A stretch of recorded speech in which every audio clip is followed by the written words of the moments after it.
ay appealable, they are contestable.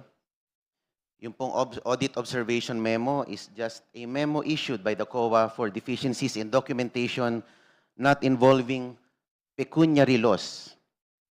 Ang notices of disallowance po ay pwede pang i-appeal ng Office of the Vice President sa regional level ng COA, sa commission proper ng COA, at pwede pang humantong sa Supreme Court.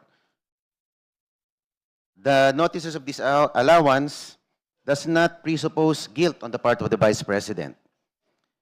It is not tantamount to a prosecution.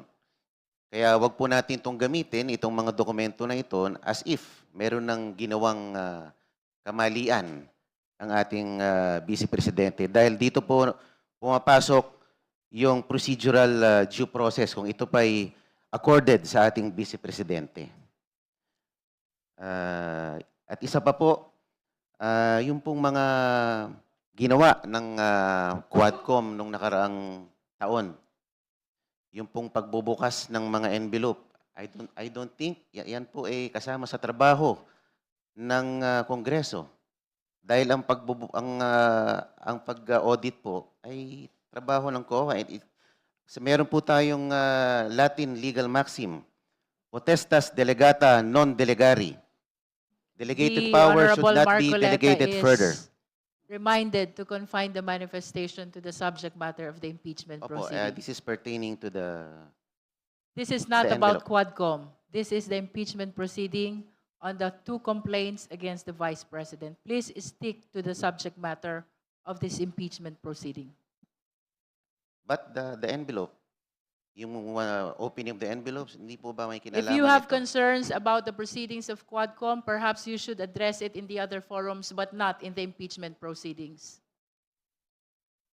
The Honorable Marcoleta is so reminded Opo, to stick to the subject matter. yun lang naman po, Madam Chair, notices of disallowance.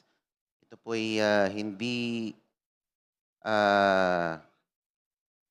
mga dokumento lamang na ito ay appealable, contestable, at hindi ito nangangahulugan ng Vice Presidente ay may ginawa ng irregular dahil ito ay contestable. Yun lamang po ang aking obserbasyon. At ma'am, if I may react dun sa earlier remark made by the chair, I think I was alluded to kasi nagkaroon po ng spectacle kahapon. The chair just adopted the manifestation of the Honorable Marcoleta yesterday during our determination of form.